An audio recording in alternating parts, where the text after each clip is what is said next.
নমস্কার, কেমন আছেন সবাই? আশা করি ভালো আছেন। আমরাও সকলে ভালো আছি। আজ রবিবার, এখন বাজে সকাল 6:30। এখন থেকে আমি আমার ভিডিওটা শুরু করছি। আপনারা আমার সঙ্গে থাকবেন। আজকে উঠেছি অনেকক্ষণ, ব্রাশ করে চা করে নিয়ে এসে কাপড় জামাগুলো সার্ফ দিলাম। মানে সেই 6টার সময় উঠেছি। রবিবার বলে তো একটু দেরি করেই উঠি, কিন্তু আজকে উঠেছি তাড়াতাড়ি। আমি তো নিজে উঠেছি, আবার সকলকে ডেকে তুলেও দিয়েছি। রিজুকে, ওর বাবাকে, সকলকেই ডেকে দিয়েছি। সবাই উঠে পড়েছে।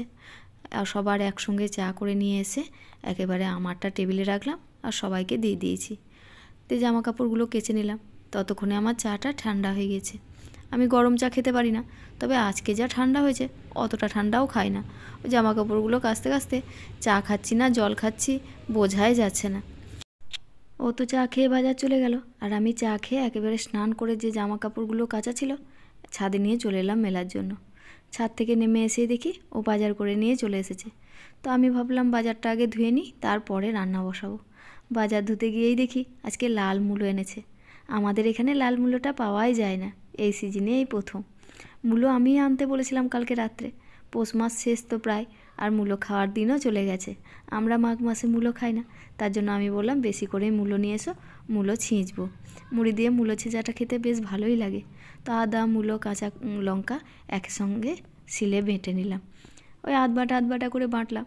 ও বলছিল যে মিক্সিতে বেটে দিচ্ছি, কিন্তু মূলোর বাটাটা মিক্সিতে ভালো লাগে না, একদম পেস্ট হয়ে যায়। ওই জন্য শিলে বেশ আধ বাটা করে বাটলে খেতে ভালো লাগে। এইদিকে এসেছে মিস্ত্রি কাজ করার জন্য। অনেক সকালেই এসেছে, আমি যখন ছাদে ছিলাম তখন এসেছে। আর কাজ করতে করতে এই ছেলেটার হয়ে গেল বিপদ। মানে ওই হাতুড়ির বাড়ি ওর হাতে পড়ে গেল। সে তো এক রক্তারক্তি ব্যাপার, তবুও থামছে না, সমানে কাজ করে যাচ্ছে। একবার করে মুখে ওই রক্তগুলো চুষে নিচ্ছে। ওই দেখে আমি আবার বললাম, তুই ছেড়ে দে, পারবি না, তুই ডেটল লাগা। ওকে আবার তুলো দিয়ে একটু ডেটল দিলাম, ও আবার লাগিয়ে নিল। ওরা দুজন এসেছিল, যে বড় ছিল সে আবার মার্বেলগুলোকে ভেঙে ভেঙে তুলল। আজকে আমাদের পুরনো পায়খানাটা ভেঙে এ কুমোড বসাবে। এনেছে প্যান্টটা অনেক দিন, কিন্তু রবিবার ছাড়া তো বসানো হবে না। রবিবার ছাড়া ওরা তো কেউ থাকে না, ওই জন্য আজকে দিনটাই বেছে নিয়েছে।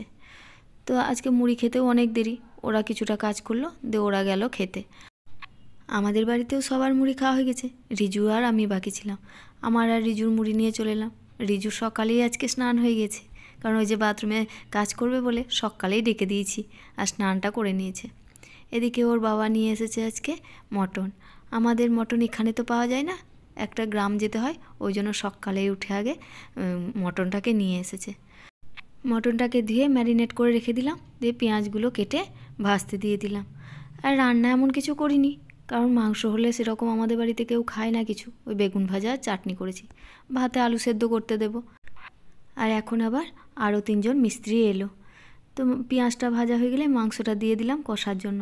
তো চলুন ওপরে গিয়ে দেখে আসি কত দূর হলো। আর রান্না করতে মনও বসছে না, সবাই উপরে আছে, মনে হচ্ছে ওপরেই দাঁড়িয়ে থাকি। মিস্ত্রি তো 5জন চলে এসেছে, কিন্তু কাজ আর হচ্ছে না, কারণ সকাল থেকেই কারেন্ট নেই। কারেন্ট ছাড়া ওরা বললো মার্বেল কাটা হবে না।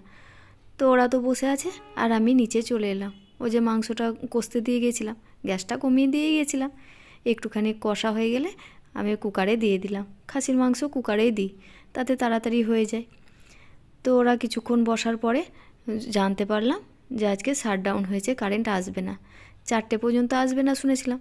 তো মিস্ত্রিগুলো কিছুক্ষণ বসেই বাড়ি চলে গেল। ওরা এখানকার না, নলহাটির মিস্ত্রি। আর আমাদেরকে যাবার সময় বলেই গেল যে যদি কারেন্ট আসে দুপুরে তাহলে আমাদেরকে ফোন করবেন, সঙ্গে সঙ্গেই চলে আসবো আমরা। তো ওরা বাড়ি চলে যাওয়ার পরে আমরা খেতে বসলাম। 2:30-3টের সময় কারেন্ট চলে এলো, আর কারেন্ট আসা মাত্রই ওদেরকে ফোন করলো যে কারেন্ট চলে এসেছে, তোমরা এসো। তো ওরা আসছি বললো, ওই জন্য আমরা দুপুরে শুইনি। আমরা চলে এলাম ছাদে। মানে খোল ভেজানো ছিল অনেক দিন থেকে। আমি এরকম জল দিই, ওই খোল জলটা না আমি দিতেই পারি না গাছে, খুব গন্ধ করে। তাই ও বললো চলো গাছে একটু খোল জলগুলো দিয়ে আসি। তো খোল জল দিতে এসে গাছের কয়েকটা টবে দেখলো মাটি লাগবে, তো মাটিগুলোও দিয়ে দিল। দিয়ে গাছে প্রচুর লঙ্কা ধরেছিল, লাল লাল লঙ্কা। আমি ইচ্ছে করেই তুলি না, জল দিয়ে চলে যাই। আমি ভাবি গাছেই হয়তো শুকিয়ে যাবে, কিন্তু ও বললো না, এগুলো তুলে তারপরে রোদে দিতে হবে, তবেই ভালো মতো শুকাবে। গাছে যখন ধরেছিল তখন মনে হচ্ছিল না যে এত লঙ্কা ধরেছিল। তুলে নিয়ে আসার পরে মনে হচ্ছে অনেক লঙ্কা ছিল। তো মিস্ত্রিরাও চলে এসেছে, ওরা প্রায় 4:30টার সময় এলো, দিয়ে এসেই কাজে লেগে পড়েছে। তো ওরা মার্বেলগুলো তো ছাদেই কেটে নিয়ে এসেছে, তবুও তো নিচে যেগুলো সেট করার জন্য অনেক মার্বেলই কাটতে হলো, আর ঘরে ধুলোতে থাকা যাচ্ছে না। আর ওদের কাজ করতে করতে অনেক রাতও হয়ে গিয়েছিল। ওরা যখন বাড়ি যায় তখন রাত 10টা 10 বাজে। ওই মধ্যেখানে ওদের মেশিনটাও খারাপ হয়ে গেছিলো, সেই মেশিন ঠিক করে নিয়ে এলো, তারপরে কাজ হলো। আর ওদের দেরি হচ্ছে দেখে আমি আবার চা করে নিয়ে এলাম, দিয়ে ওদেরকে সকলকে চা আর বিস্কুট দেওয়া হলো। আর এই যে সেই বিকেলে লঙ্কাগুলো তুলে নিয়ে এসেছিলো, এই লঙ্কাগুলোর কি অবস্থা দেখুন, একেবারে লাল লঙ্কা তো নেই, একেবারে সাদা হয়ে গেছে ধুলোতে। শুধু লঙ্কা নয়, মানুষজন জিনিসপত্র যা ছিল সবই সাদা হয়ে গেছে। আমি তো ঘরের মধ্যে ছিলাম, ও একবার করে দেখার জন্য বেরোচ্ছিলাম, তখন ও আমাকে বকছিল যে তোমার মাথায় ধুলো বসবে, তুমি ঘরে যাও।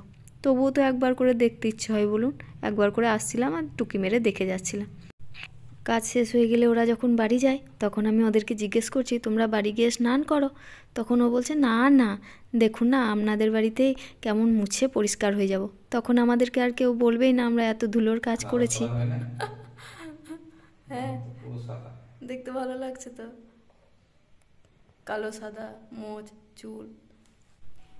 ওরা 3জনে তো কাজ করেছে মার্বেলের, ওদের তো চুল সাদা হতেই পারে, ওদের চুলে একটুকু কালো নেই, পুরো চুলটা সাদা। আর এই মানুষটাকে দেখুন কি অবস্থা হয়েছে, জামা প্যান্ট সব একেবারে চুল দাড়ি মোজ সব সাদা হয়ে গেছে।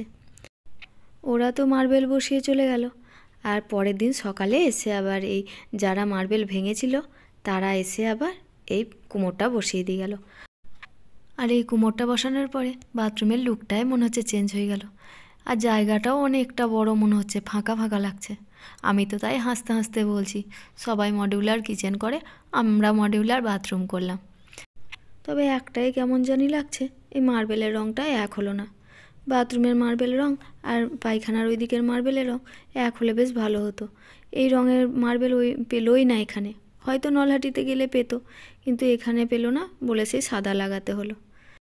মিস্ত্রিরা তো কাজ করে চলে গেল, কিন্তু এইবার কাজ শুরু হলো আমার, মানে প্রচুর প্রচুর কাজ বেড়ে গেল। আমি যে কোন কাজটা আগে করব ঠিক করতেই পারছি না, যেদিকে তাকাচ্ছি শুধু ধুলো দেখতে পাচ্ছি, আর চটি ছাড়া তো হাঁটাই যাচ্ছে না, এত ধুলো।